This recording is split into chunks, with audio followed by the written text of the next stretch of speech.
1859, um jovem presbiteriano saiu dos Estados Unidos com destino ao Brasil. Esse jovem era Ashbel Green Simonton. Do seu ideal missionário, nascia a primeira igreja presbiteriana no Brasil. Hoje, somos mais de 1 milhão de brasileiros que comungam da mesma fé de Simonton. Igreja Presbiteriana, desde 1859, transformando vidas com a palavra de Deus.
Boa noite, irmãos.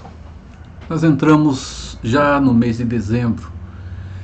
Estamos com 3 dias dentro desse mês e, apesar do ano tão atípico, é o mês em que lembramos o maior de todos os eventos acontecidos em toda a história humana.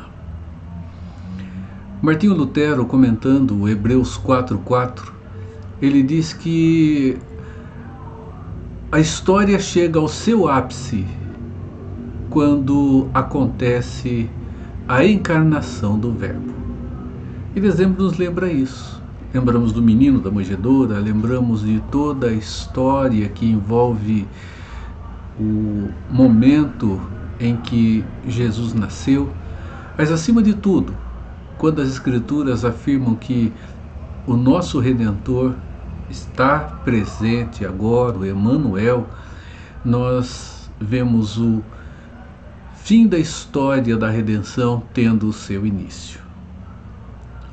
E nós estamos caminhando agora para o seu final, o final dentro do final. E, meus irmãos, não é apenas a beleza de uma data para ser comemorada, mas a gratidão de um coração que sabe que foi remido por aquele que veio, viveu, morreu e ressuscitou por nós. Nós vamos orar, depois vamos louvar a Deus cantando um hino do nosso inário. Nosso Deus, bendito seja o teu nome, Pai, pelo que o Senhor já tem feito por nós em Cristo e pelo que fará ainda. Agradecemos muito porque o nosso Redentor vive. E o nosso Redentor, Senhor, Ele continua conosco e na pessoa do Teu Espírito, que tem nos feito lembrar tudo aquilo que Ele nos tem ensinado e tem nos levado assim ao arrependimento constante. Senhor, nossa gratidão. Pedimos a Deus que nos abençoe, nos ilumine e abençoe, nosso Deus, a tantas pessoas que estão passando por dificuldades e aflições. Aqueles que estão internados, estão nos hospitais, Pai, estão ligados a nós, pessoas que nós conhecemos, pessoas que fazem parte do nosso dia a dia. Abençoe a cada uma delas. Supra, Pai, as necessidades que têm e cuide dos seus familiares. E renove, Senhor, sobre todos aqueles que estão cuidando de cada uma das pessoas que estão internadas, a tua preciosa graça. Ó Deus, obrigado, Senhor.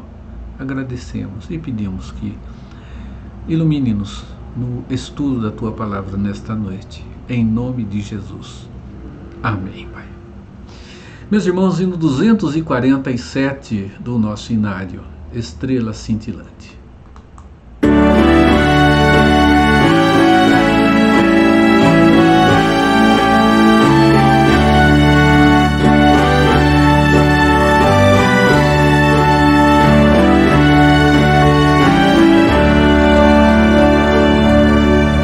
Uma estrela cintilante de ofuscante rara luz conduziu os sábios dados junto ao berço de Jesus. Ofertaram-lhe presentes preciosos sem igual, ouro puro, incenso e mirra, dons de glória real.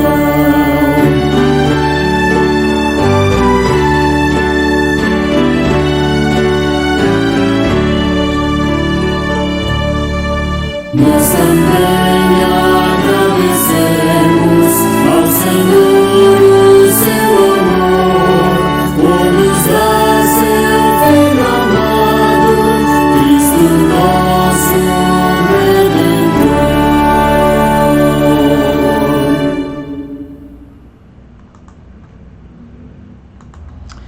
Amém. Cristo, o nosso Redentor. Eu os convido a ler comigo a palavra de Deus. Evangelho de Mateus, capítulo de número 6. A continuação do famoso sermão de Jesus, o Sermão da Montanha. Eu vou fazer a leitura do verso 1 ao verso 8, depois do verso 16, 17 e 18. A palavra do nosso Deus, ela diz assim: Guardai-vos de exercer a vossa justiça diante dos homens, com o fim de serem vistos por eles. Doutra sorte não recebereis, não tereis galardão junto de vosso Pai Celeste. Quando, pois, deres esmola, não toques trombeta diante de ti, como fazem os hipócritas, nas sinagogas e nas ruas, para serem glorificados pelos homens. Em verdade vos digo que eles já receberam a recompensa. Tu, porém, ao dares esmola, ignore a tua mão esquerda o que faz a tua mão direita, para que a tua esmola fique em secreto, e teu Pai, que vem em secreto, te recompensará. E quando orardes, não sereis como os hipócritas, porque gostam de orar em pé nas sinagogas e nos cantos das praças, para serem vistos dos homens. Em verdade vos digo que eles já receberam a recompensa. Tu, porém, quando orares, entra no teu quarto e, fechada a porta, orarás ao teu Pai que está em secreto, e teu Pai que vem em secreto te recompensará. E orando, não useis de vãs repetições como os gentios, porque presumem que pelo seu muito falar serão ouvidos. Não vos assemelheis, pois, a eles, porque Deus, o vosso Pai, sabe o de que tendes necessidade, antes que lhe o peçais. Quando jejuardes, não vos mostreis contristados como os hipócritas, porque desfiguram o rosto com o fim de parecer aos homens que jejuam. Em verdade vos digo que eles já receberam a recompensa. Tu, porém, quando jejuares, unge a cabeça e lava o rosto, com o fim de não parecer aos homens que jejuas, e sim ao teu Pai em secreto, e teu Pai que vê em secreto te recompensará. Vamos falar um pouco, meus irmãos, sobre o nosso próprio coração, à luz do texto que temos aqui. Jesus, ele está ensinando seus discípulos, ele está falando a muita gente que o estava ouvindo, além dos que ele escolheu para serem seus discípulos.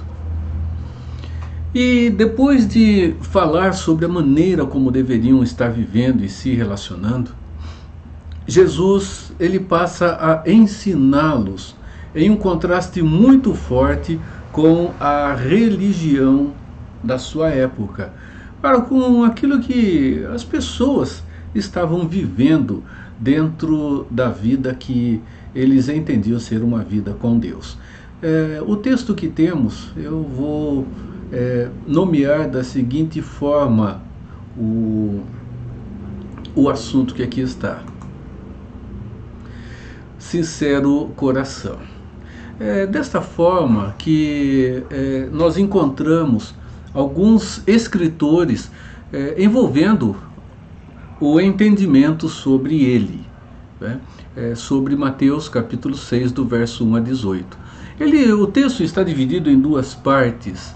Uma que fala sobre o nosso coração, o comportamento do nosso coração, a nossa maneira de viver com Deus, e a segunda parte, do 19 em diante, fala sobre as nossas escolhas e a nossa segurança em Deus. Uma coisa que é interessante, que encontramos aqui, é o que está presente dentro de todo o texto. Existe hoje uma forma muito forte de fazer com que quem exerce de alguma forma a liderança, quem de alguma maneira tem alguma visibilidade, hoje todos de alguma forma têm essa relação de ser visível, principalmente quando hoje temos a internet, que tem exigido tanto de uma aparição pessoal ali, aquilo que nós chamamos de marketing pessoal. E eu trouxe aqui 3 definições que eu encontrei e copiei. Essas 3 definições elas se apresentam desta maneira. Marketing pessoal é quando o profissional consegue utilizar suas habilidades e qualificações para se diferenciar, alavancar sua carreira e desenvolver uma marca pessoal. Estamos falando sobre uma maneira de destacar positivamente as suas habilidades, entregando valor às pessoas e fazendo com que elas tenham uma excelente impressão sobre você e sobre aquilo que oferece. E a sua importância está justamente em garantir que as pessoas percebam as qualidades do seu trabalho e os diferenciais que você possui frente aos demais. O site que eu retirei está aí embaixo. Observe que quando nós falamos em marketing pessoal, nós estamos falando em promoção pessoal, promoção particular. A promoção de alguém dentro das suas atividades. Isto é positivo, isto de fato acaba se tornando necessário dentro de muitas situações onde a figura pessoal ela tem que aparecer. Por outro lado, nós vamos observar o seguinte: o marketing pessoal ele pode dar às pessoas uma imagem que não é real da pessoa que está fazendo uso dela. E isso pode acontecer. Jesus, podemos dizer que ele se depara com uma situação assim, dentro do seu tempo, na sua época, no momento da sua encarnação e na caminhada. Agora, vamos tomar aqui Jesus com 30 anos de idade, pensando naquilo que é convencionalmente aceito. Observe que ele está diante de líderes religiosos, os escribas e os fariseus, que praticavam com aspas, não havia esse nome naquele momento, não havia nem sequer qualquer indício destas palavras serem usadas, mas o princípio estava ali. Aqueles escribas e fariseus, eles praticavam aquilo que hoje nós chamamos de marketing pessoal, para vender uma imagem de piedade, que não era uma imagem verdadeira, não era uma imagem real. eles eram verdadeiros atores da fé, atores da vida religiosa. É isto que se apresenta quando Jesus os chama de hipócritas. Vamos olhar então a palavra de Deus, o início do texto que nós lemos, o capítulo 6, verso 1. Diz assim: guardai-vos de exercer a vossa justiça diante dos homens, com o fim de serdes vistos por eles. De outra sorte, não tereis galardão junto de vosso Pai Celeste. O versículo 1. O que Jesus diz aqui mostra de uma maneira muito direta a vida com Deus de cada um.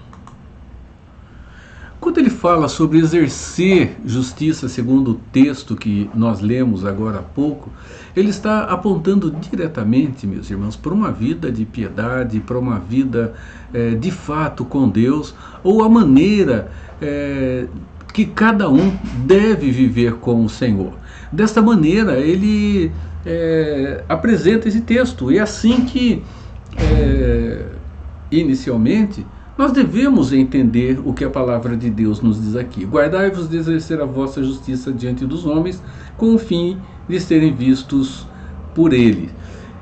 Ele vai dar o sentido dessa justiça quando ele fala sobre a esmola, quando ele fala sobre a oração, quando ele fala sobre o jejum.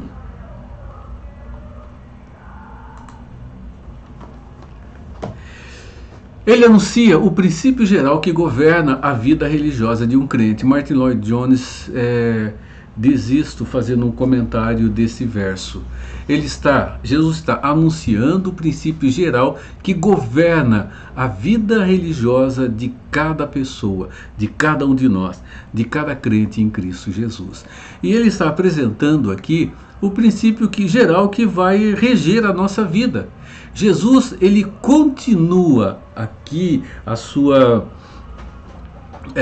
descrição usando 3 ilustrações que demonstram como é que a vida cristã deve ser vivida. É evidente, meus irmãos, que Jesus ele não está dizendo que a vida cristã é dar esmola, que a vida cristã é orar e jejuar, e que aí está a vida que nós devemos ter. Esses 3 aspectos, eles envolvem sim a totalidade da vida cristã no que eles representam. São figuras que representam, dentro do contexto que esses pontos são colocados, a plenitude, a realidade, o que diz respeito de maneira direta ao sentido da vida que nós devemos ter com o Deus Todo-Poderoso. Veja só, esses princípios estão divididos em 3 segmentos, e Martin Lloyd-Jones ele faz a seguinte afirmação, que a vida cristã pode ser dividida em 3 princípios, e somente nesses 3. A maneira como eu dou esmolas, a natureza da minha vida de oração e contato com Deus, e a maneira como mortifico a minha carne. Esses 3 aspectos, como ele afirma, são ilustrações de valores maiores do que eles mesmos. Eles não estão representando simplesmente a esmola, um momento de oração, ou instantes ou dias de jejum. Nesse livro, no Estudos do Sermão do Monte, Martin Lloyd-Jones ele lista princípios que ele vai denominar que sejam princípios subsidiários dos princípios que estão aqui dando todo o suporte para a compreensão e para o entendimento do que Jesus está querendo nos dizer ali. Vejam esses princípios. Primeiro, a natureza dedicada da vida cristã deve ser uma vida de equilíbrio e estabilidade. Primeiro, então, a natureza dedicada da vida cristã, ela deve ser uma vida de equilíbrio e estabilidade. Por que ele diz isto? Porque Jesus ele faz 2 afirmações que parecem ser afirmações contraditórias. No capítulo 5 ele diz uma coisa, agora no capítulo 6 ele diz algo que parece ser completamente diferente. Por isso, a natureza da vida com Deus, ela tem que ter equilíbrio, ela tem que ser dosada, ela tem que ser pesada de maneira correta, ela tem que ser entendida da maneira como o próprio Deus a revelou no contexto do seu tempo. Por isso é importante, meus irmãos, olharmos para as Escrituras não somente na letra do que aqui está escrito, mas procurarmos a compreensão do texto, de fato, o que ele está querendo dizer. Depois, a época em que ele foi escrito. Qual era o contexto cultural da época? E dentro daquela época, o que de fato ele queria dizer? Quando entendemos isso, nós temos então como fazer a aplicação desta verdade divina para o tempo e para a época que nós estamos vivendo. Vamos ver esta aparente contradição que nós temos entre Mateus 5 e Mateus 6. Afirmação de Jesus. Ele diz o seguinte: assim brilhe também a vossa luz diante dos homens, para que vejam as vossas boas obras e glorifiquem a vosso Pai que está nos céus. No capítulo 5, Jesus diz: vocês são a luz do mundo.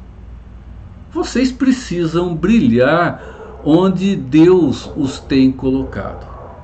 Então fica muito claro que Jesus, ele afirma que não dá para nós vivermos escondidos, vivemos reclusos, vivemos isolados, vivemos como verdadeiros ermitões, vivemos uma vida monástica, como aconteceu na Idade Média, quando as pessoas, entendendo que deveriam se isolar de todo o convívio social, viver uma vida introspectiva, viver uma vida só para si,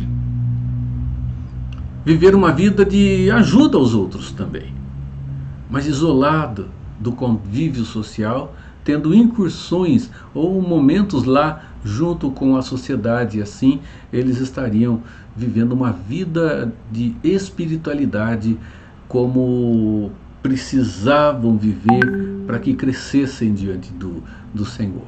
Jesus diz o seguinte: brilhe a luz de vocês diante dos homens. Eles precisam ver a maneira como vocês vivem e desta forma glorificar o Pai que está nos céus. Mas vejam, por outro lado, Jesus diz aqui no capítulo 6, verso 5: e quando orardes, não serei como os hipócritas, porque gostam de orar em pé nas sinagogas e nos cantos das praças para serem vistos dos homens. Jesus diz: brilhe a sua luz diante das pessoas. Agora ele diz aqui: façam em secreto para não serem vistos pelos homens. Parece um contrassenso, não é? É onde muitas pessoas têm afirmado que as Escrituras se contradizem. Não há nenhuma contradição, absolutamente. O preceito e o princípio que Jesus apresenta aqui é que precisa ser entendido como ele o revelou. A vida cristã, ela é delicada sim. E o princípio que deve nos reger é saber que na orientação do Espírito Santo nós vamos conseguir o equilíbrio que nós precisamos tanto. O equilíbrio entre brilhar, como Jesus afirma que deve ser, e por outro lado, mantermos uma vida de sobriedade, uma vida sem que sejamos o destaque pessoal que os fariseus procuraram, que os fariseus buscaram, que eles pretendiam diante da sociedade do seu tempo. Segundo, meus irmãos, a escolha final será sempre uma escolha entre agradar a Deus e agradarmos a nós mesmos. A escolha final, ela nunca vai ser diferente disso. Nós não temos uma terceira escolha. Não há. A escolha final será: ou eu agrado a Deus ou não agrado a Deus. Assim como uma mulher não pode chegar e afirmar: olha, eu estou mais ou menos grávida, nós não temos como também afirmar que haverá uma escolha mais ou menos. Eu sirvo a Deus mais ou menos, ou eu agrado a Deus mais ou menos, e agrado a mim mais ou menos. Irmãos, a escolha final será ou agrada a Deus ou agrada a si mesmo. Vejam, voltamos lá para Mateus capítulo 6, verso 1. Guardai-vos de exercer a vossa justiça diante dos homens, com o fim de serdes vistos por eles. De outra sorte, não tereis galardão junto de vosso Pai Celeste. Aqui nós vamos observar o que falamos ainda há pouco. Aqui nós encontramos o caráter ardiloso, o caráter astucioso, o caráter sutil do pecado que manifesta-se diante da nossa vida. Meus irmãos, por natureza, eu vou usar essa palavra natureza aqui, por natureza o ser humano tem uma propensão muito grande para louvor a si mesmo. Isso depois que de Adão se tornou assim, meus irmãos. Vamos resumir aqui. Quando nós olhamos a nossa própria conduta, nós percebemos que tudo está resumido no fato de ou estarmos agradando a nós mesmos ou estarmos agradando a Deus. É assim, não há uma outra relação. Na nossa conduta, nós vamos notar, ou nós glorificamos a Deus, ou nós glorificamos a nós mesmos. Ou agradamos ao Senhor, ou agradamos a nós mesmos.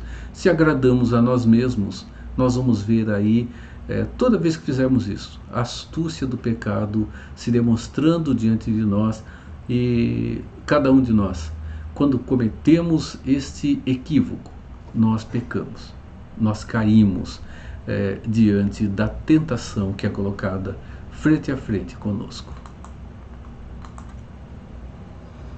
Terceiro, para nós aqui nessa vida e nesse mundo, a questão mais importante de todas é nos conscientizarmos do nosso relacionamento com Deus.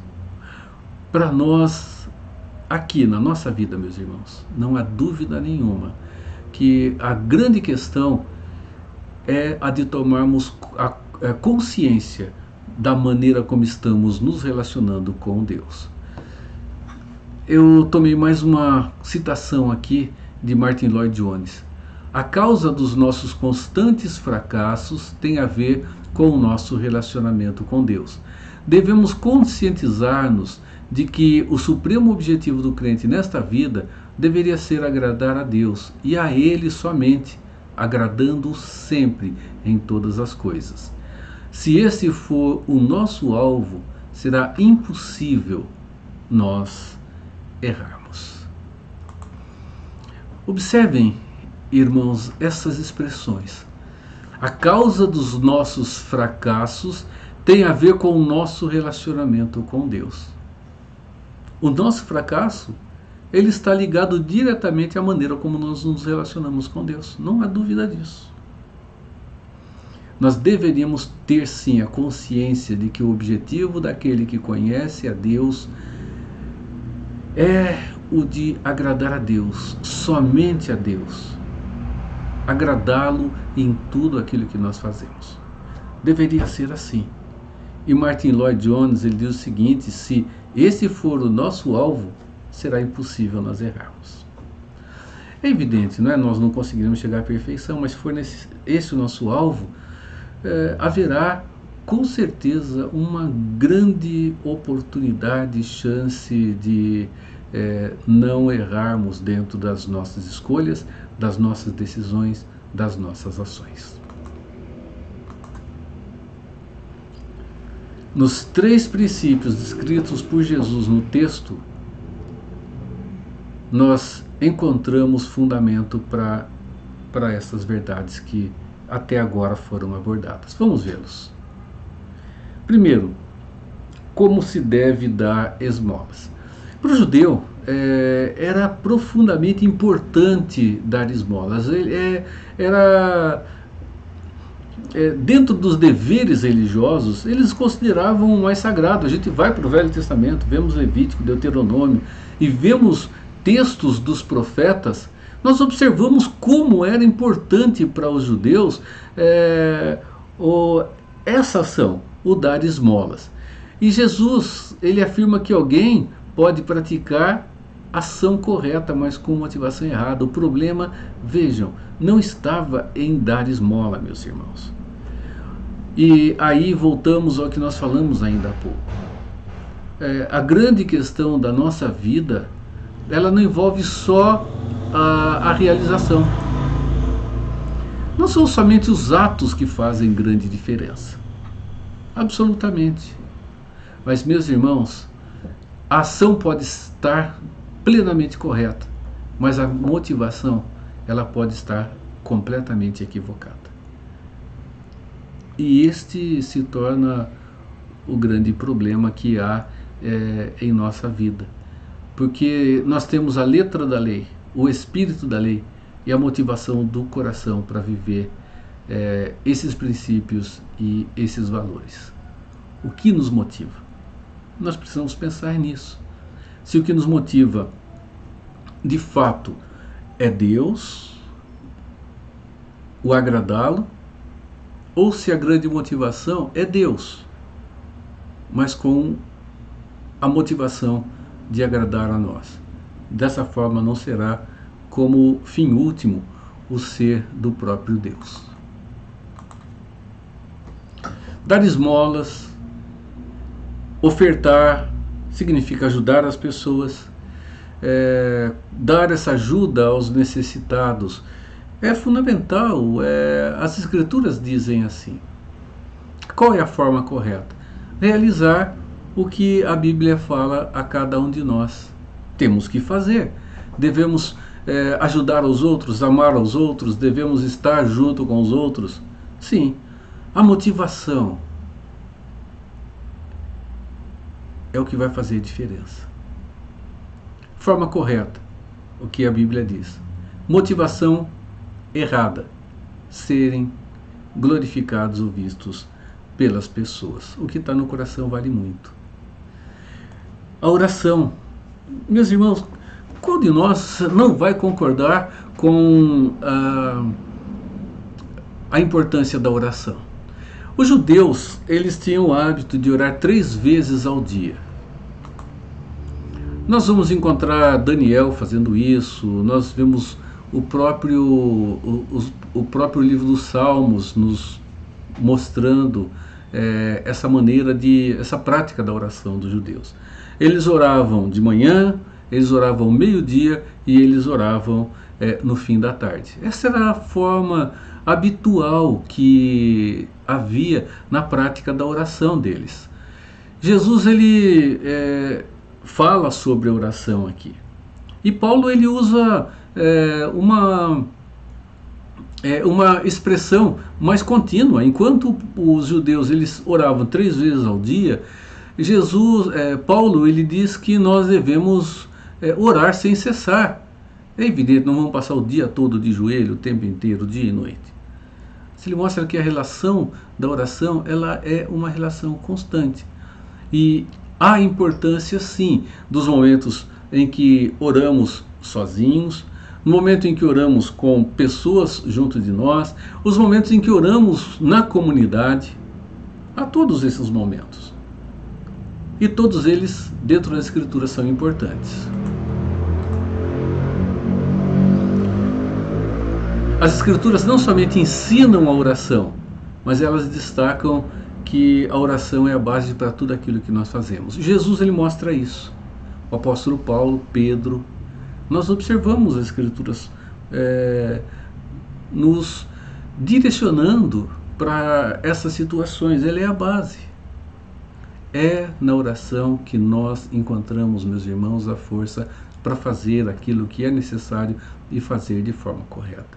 Jesus, quando começou seu ministério, ele orou na escolha dos seus discípulos, antes de ir para a cruz, e por vários momentos nós encontramos registros de oração dentro das Escrituras. Então nós observamos aqui que Jesus ele não está condenando a oração, ao contrário, ele é extremamente e absolutamente favorável às orações. Meus irmãos, o que há aqui de problema é a maneira como a oração acontecia. A oração de ostentação, aquela oração em que a pessoa orava para ser um destaque diante dos outros. Podemos dizer que era uma oração teatral, vou usar essa expressão aqui. Forma errada de orar, não orar como os hipócritas. Como os hipócritas oram? Jesus disse: quando orares, não serei como os hipócritas, porque gostam de orar em pé nas sinagogas e no canto das praças, para serem vistos dos homens. A maneira errada de orar, Jesus disse, é orar como os hipócritas. Os hipócritas, eles oram em pé, oração em pé pode, não é problema. Orar também ali num certo lugar, pode, não é esse o problema. O problema é que quando eles estavam em pé na sinagoga, eles estavam, se colocavam em destaque. As pessoas viam, as pessoas olhavam e diziam, olha como ele é espiritual. Orar nas praças, nos cantos das praças, pense no canto da praça onde as pessoas cruzam.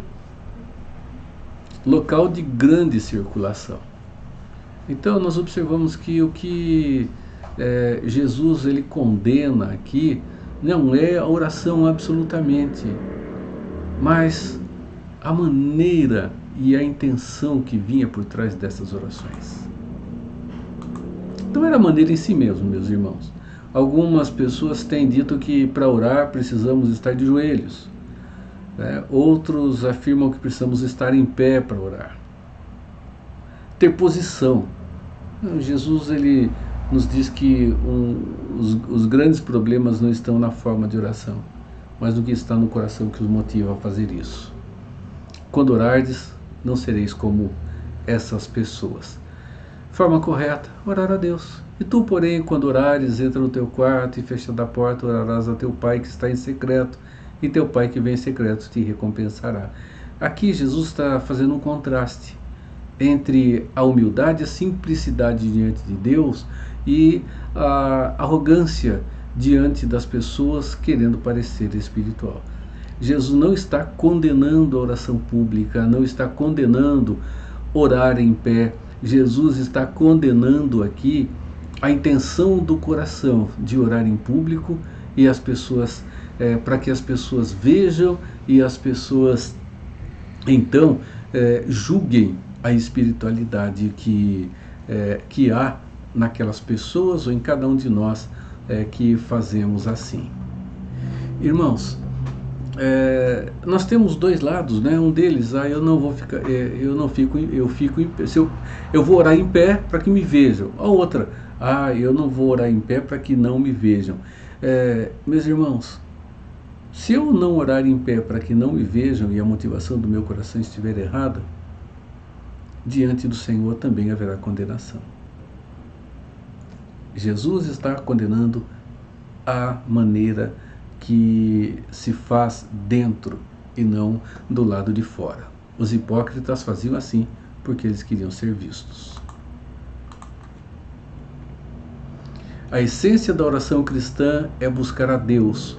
Por trás de toda oração verdadeira está a conversa com Deus. John Stott, que faz esta afirmação.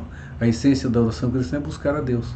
Por trás de toda oração verdadeira está a conversa com o nosso Pai Celeste.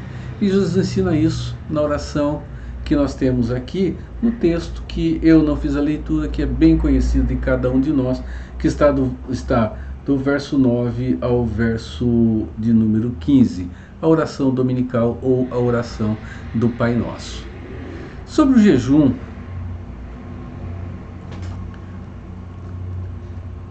nós observamos que as Escrituras falam por várias vezes sobre jejuar e orar.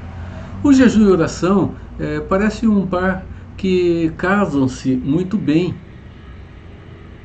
E uma coisa que é importante: não há imposição sobre os filhos de Deus para essa prática.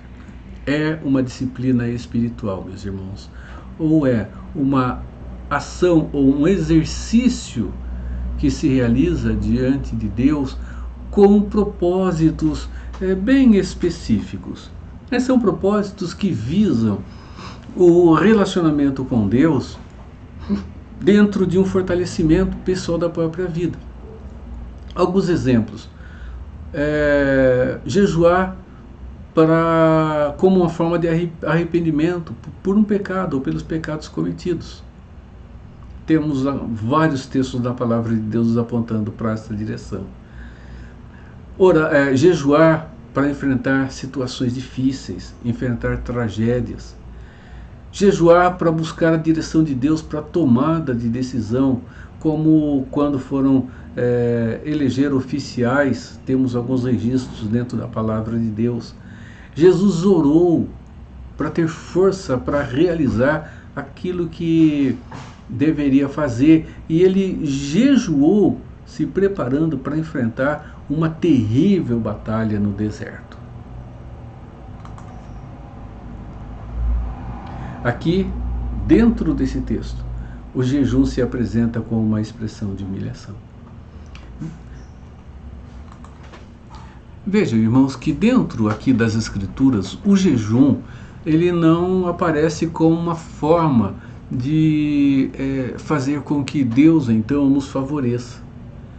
Observe que as atitudes, quando nós falamos em oração, falamos em jejum, nós vemos que algumas práticas elas eram comuns dentro daquele período. E são comuns no nosso tempo também.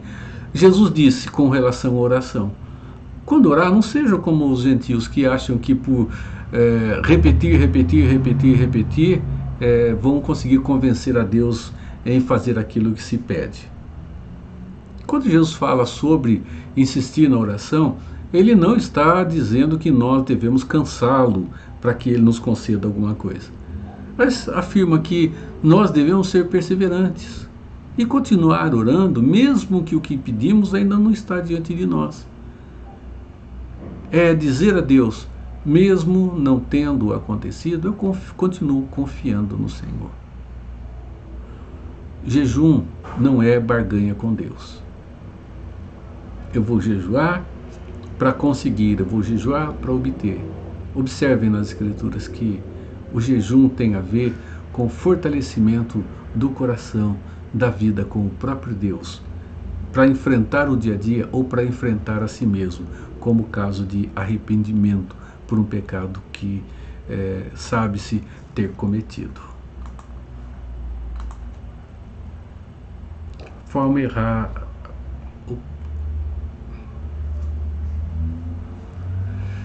Vejam só, a forma errada,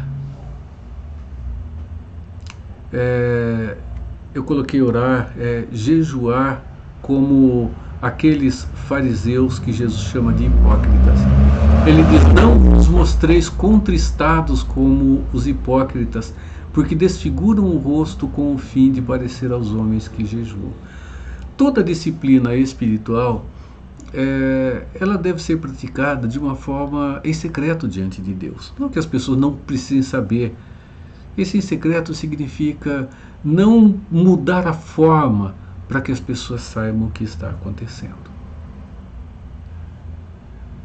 Então, Jesus condena a maneira como eles estavam fazendo, porque eles mudavam o seu rosto, a sua fisionomia, e as pessoas, quando olhavam para eles, elas diziam: olha como ele é espiritual, ele está jejuando. Eles mudavam a fisionomia, o rosto, talvez assim com um certo ar de piedade, né? Um certo ar que impressionava as pessoas e que talvez fizesse até com que as pessoas olhassem e falassem: puxa, olha, que que pena, coitadinho, como ele sofre com a sua vida espiritual, alguma coisa assim. Eles jejuavam 2 vezes por semana, segunda e quinta. Jesus não nos dá frequência, não, absolutamente. Jesus diz que deve ser em secreto, e ele diz: unge a cabeça, lava o rosto, quer dizer, dê você uma aparência normal, só isso. E que teu pai que está em secreto vai te recompensar. Jesus orienta os discípulos a jejuar, ele faz isso conosco. E para Jesus, o jejum é algo apropriado e deve ser praticado por nós quando nós sentirmos necessidade. O jejum é um problema, principalmente para pessoas que não podem se abster de alimentos por muito tempo. Veja que não é a quantidade de tempo que vai fazer com que essa disciplina aconteça. É uma situação que às vezes olhamos até de forma meio penitente, mas não é um penitente, meus irmãos, para conseguir nada de Deus. No caso do perdão, é reconhecer que cometeu um ato diante de Deus e que agora vai se passar um tempo diante do Senhor, disciplinadamente, abstendo-se de alimento, em reconhecimento ao ferimento da santidade de Deus, ou ao ferir da santidade de Deus. Deus não pode ser ferido como nós ferimos pessoas, absolutamente. Então, pessoas que têm problema com alimento, que não pode se abster de alimento, pense sobre isso. Período curto em que não vai haver problema. Eu já me deparei com pessoas que afirmaram que teriam que fazer como Jesus, orar 40 dias. Meus irmãos, o nosso corpo não vai aguentar tanto. Há pessoas que talvez consigam fazer isso só tomando água ou algum outro líquido que ajude a repor, rico em sais minerais, alguma coisa assim. Mas, irmãos, é um desafio que não tem propósito. O propósito se perde completamente dentro de uma tentativa pessoal de dizer que eu posso e eu consigo. Nós voltamos lá atrás na advertência de Jesus. O jejum deve ser em secreto para com Deus. E uma coisa que é interessante, o jejum que é realizado da maneira como precisa, ele tem a recompensa vinda de Deus. Irmãos, não é troca.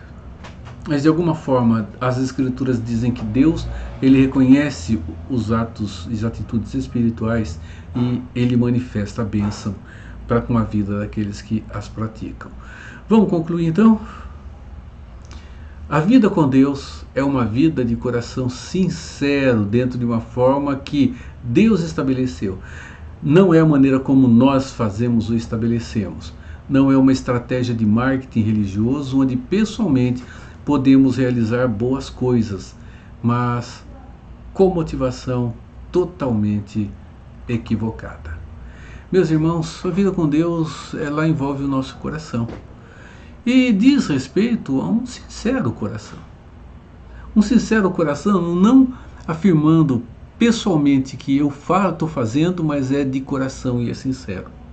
Então, um coração que está diante de Deus, sujeito a Ele, dentro do que Ele apresenta como verdade e como princípio a cada um de nós.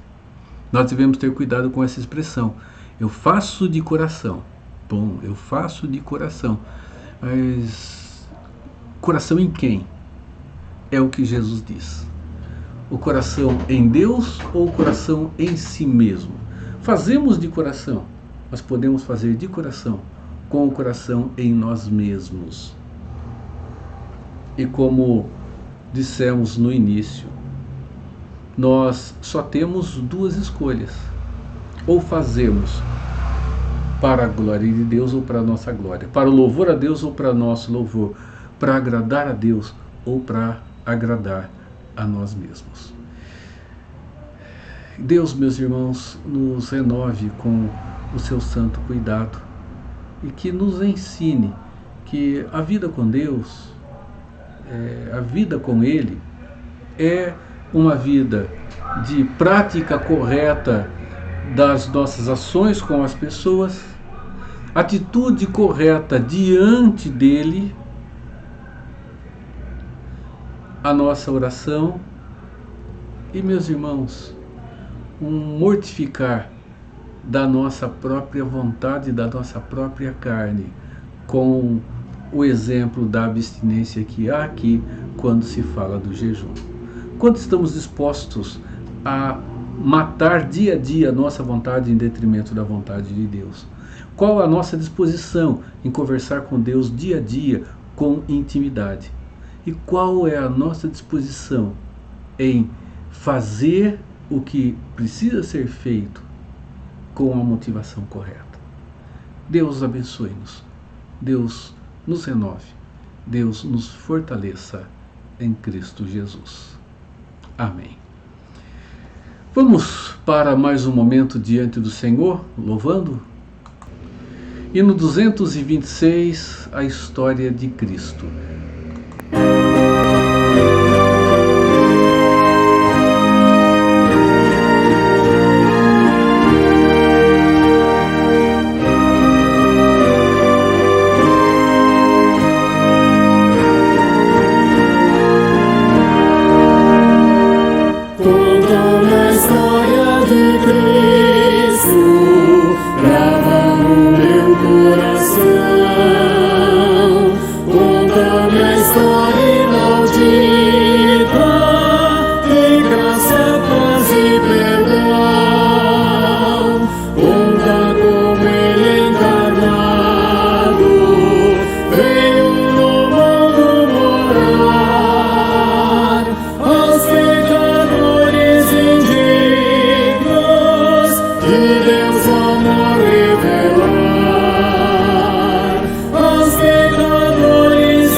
Meus irmãos, nesse domingo próximo, nós estaremos celebrando a Santa Ceia. Isso é para você, meu irmão e minha irmã, da Igreja Presbiteriana Bela Vista de Tatuí. Nós teremos celebração da ceia no culto das 9h30 da manhã e das 19 horas. Para que você participe, nós precisamos que você dê o seu nome ao presbítero Evanilson. É necessário que faça isso. Nós temos limites de pessoas que podemos receber e, para que não haja desconforto, é necessário que você faça isso, que você fale com ele, passe uma mensagem, pode ser via WhatsApp, que ele vai relacionar lá o seu nome. E diga se você vem no culto da manhã ou no culto da noite. É importante. Se você já deu o seu nome uma outra vez, foi para aquela vez. Então, toda vez que você vier, é necessário que você faça isso, que você entre em contato com ele, dê o seu nome, para que nós não tenhamos nenhum momento de uma lotação excessiva e nós temos dificuldades para receber os irmãos com segurança. A Santa Ceia será servida com toda a segurança, estamos nos preparando para isso. Então, por favor, não se esqueça, é importante que você procure o nosso irmão e dê o seu nome a ele. Né? Facilite um pouquinho, né, a vida do secretário do Conselho da Igreja, ele que está com esta responsabilidade. Deus te abençoe e Deus te guarde e nos ajude, o Senhor, a termos no nosso coração a motivação correta, dentro de um coração sincero, não conosco, mas um coração sincero para com Deus dentro da sua verdade. Vamos orar? Nosso Deus, amado e grandioso Pai, o fortalecimento ao nosso coração é o que pedimos. Fortalecimento à nossa vida diante do dia a dia tão desafiador, do dia a dia que tem apresentado tantas lutas e tantas tristezas. Senhor, abençoe a família das pessoas que estão em nossa relação de oração e que estão enlutadas, de pessoas que estão enfrentando lutas com câncer em suas vidas, irmãos que se acidentaram, nosso Deus, e que estão hospitalizados, Deus amado, irmãos que estão aguardando por cirurgia. Abençoe a cada um, e junto deles esses nossos irmãos, Pai, que já estão com idade e que enfrentam tanta dificuldade que a limitação dos dias traz. Renove as forças desses nossos irmãos e fortaleça-os com a Tua graça em Cristo Jesus. É em nome dele, Pai, que nós oramos, e oramos pedindo e grandemente Te agradecemos. Amém. E desta forma, meus irmãos, que a graça de Jesus Cristo, o amor de Deus, o nosso Pai, e o consolo do Espírito Santo continue sobre a sua vida e renove-se sobre todo o povo de Deus, hoje e por todo sempre. Amém. Amém. Deus te guarde, Deus te fortaleça em Cristo Jesus. Amém.